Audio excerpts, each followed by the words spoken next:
Okay, one of the problems in matrices, if you have some matrix, is to be able to compute the nth power of it. Now, why do we want that? Well, because later on you'll see that if you can take the nth power of it, you can talk about power series of matrices. You can, instead of power series having x's to the nth power, you can have matrices to the nth power. It's kind of strange, but it's really fun. Okay? But trying to take the nth power and trying to find a pattern for this is extremely hard. So, like, for example, if you had like 1, 2, 3, 4, how do you square this? Square would be 1, 2, 3, 4, 1, 2, 3, 4, and then you're going to do this times this, which is 5, no, it's 7. This times this would be 2, 10, 3 and 12, so that's 15. 6 and 16, so 22. And then if you wanted to do the third power of this, it's even worse, right? Okay. And it's really hard to track down what kind of values you get. Okay. By the way, 1, 2, 3, 4 itself is kind of hard because the eigenvalues are not integers. But if you have eigenvalues that are integers, then finding the nth power is not that hard. Okay, you'll see. But in principle, any matrix whose eigenvalues are distinct, it's possible to use the method I'm describing now. Okay. All right. So, what's the idea? Well, we want to think about diagonalizing a 2 by 2 matrix, and what this means is you want to come up with some mysterious matrix, 2 by 2 matrix P, where this is equal to P times a diagonal matrix, and I'm going to call the diagonal elements as lambda 1 and lambda 2, and you'll see why later. Okay, so it's 0 here, and then P inverse. So I claim that as long as the eigenvalues of this matrix is different, you have two different, if you write down the eigenvalue equation, it's a quadratic equation, so sometimes it might have a double root, but as long as you have two different roots, then you can always make it into this form for some P and some matrix P with the eigenvalues on the diagonal, lambda 1 and lambda 2. And this is actually true for any matrix, any square matrix. So if you have a 3 by 3 matrix, and if you can say that there are 3 distinct eigenvalues, lambda 1, lambda 2, lambda 3, then you can also have a 3 by 3 matrix P, and then lambda 1, lambda 2, lambda 3, and then so on and so on. Okay, so it's always possible.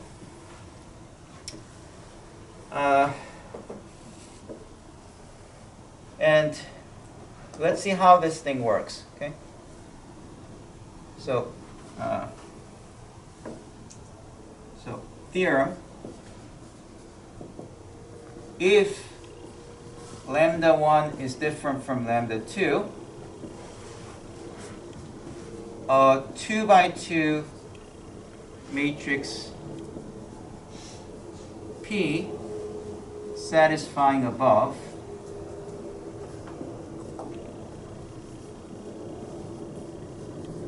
exists. Okay. And I actually attempt to prove this. Okay. I don't show proofs that much, but this is pretty good to see because actually the proof itself will be the way I am going to find the P. Okay, so the proof not only gives you the proof that this works, but it also gives you a way to find P. Okay. All right. So let's write down what eigenvalues lambda 1, lambda 2 means. So originally,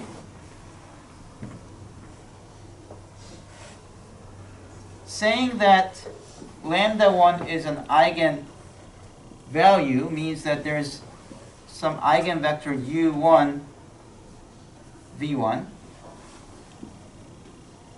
So these are just numbers, okay? Two numbers, so that matrix times the eigenvector is same as just multiplying a scalar to an eigenvector, right? So that's what you have. And A, B, C, D multiplied by U2, V2 would be lambda 2, U2, V2. Now, what you want to do is to construct a matrix by putting these two column vectors side by side. Okay? Then, what happens is, if you put both together, A, B, C, D, and you multiply it by U1, V1, and U2, V2, the result will be this and this put together. Obviously, right? Because of the way that matrices multiply, right? So this times the first column would be the first column, but we know that the first column is lambda 1 times U1, lambda 1 times V1. And then this times the second column will be right here, so it will be lambda 2 times U2, and then lambda 2 times V2. Okay. Oh, I just realized this is not a full proof because I have to assume something which I don't have a clear reason for. Okay, but it's almost a proof. Okay. All right, so we have this, but I'm going to rewrite this in a funny way. I don't know who noticed this for the first time. Anyone who noticed this for the first time must have been a genius. Could be Sylvester. Sylvester is the guy who made matrices. So what I want to do is I want to put lambda 1 and lambda 2 in the diagonal. And I want to put U1, V1, and U2, V2 here. Now, please check that indeed, if you multiply these two matrices, you get this. You see it? If you do a cross down, U1 times lambda 1, and so this times this will be here. And then when you do a cross down here, U1 times 0 and U2 times lambda 2, so this will be lambda 2 times U2. And when you do a cross down this way, V1 times lambda 1 will be here, so lambda 1 V1. And cross down this way, then V1 times 0 and V2 times lambda 2, so it will be lambda 2 V2. So indeed, this is the same, right? See that? Okay.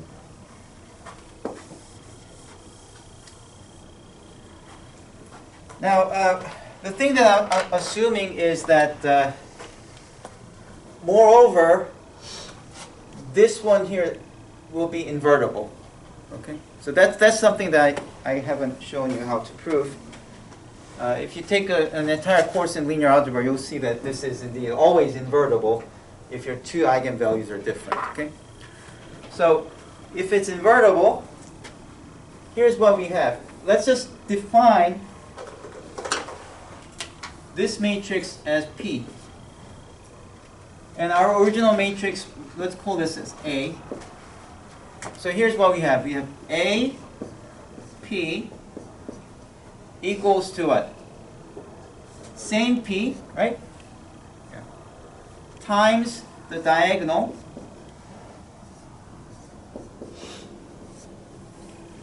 but what do you want to say? We want to say that A is P diagonal times P inverse. So what should you do? How do you complete this proof? Take the inverse of B. You just multiply P inverse both sides, right? And that's it.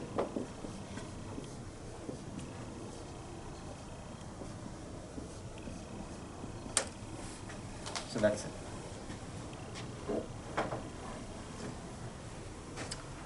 So that finishes the proof. But now you also know how to get the P. How do you get the P? Just put the eigenvectors together and form a matrix. That's your P. That's all you do. Okay. Now, I still haven't explained to you what this has anything to do with powers of n. So let me demonstrate why this is such a nice thing to have when you want to compute the powers of n. So note,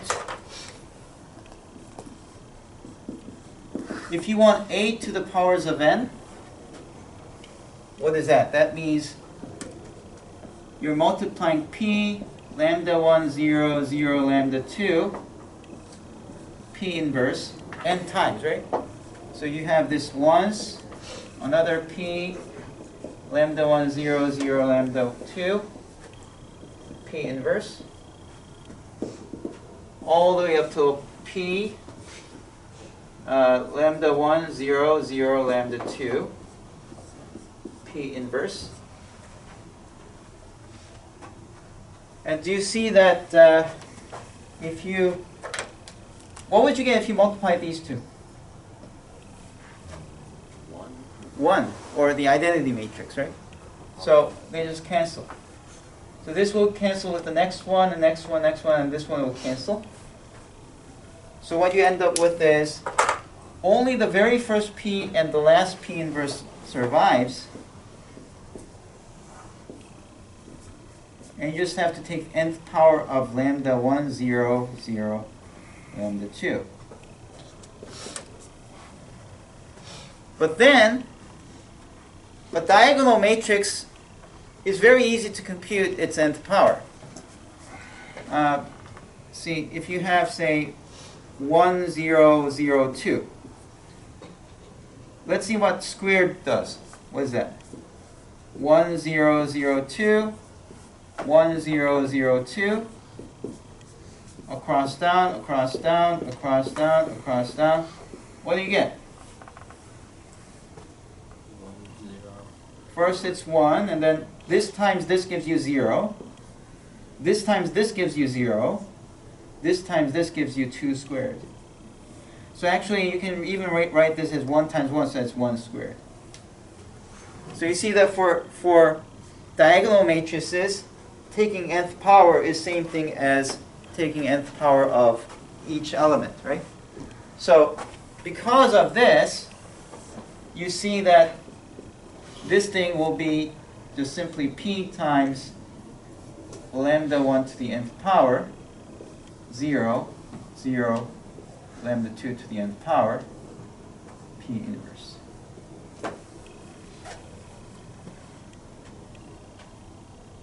And now calculating the matrix multiplication will be something that you can do later, right? Okay?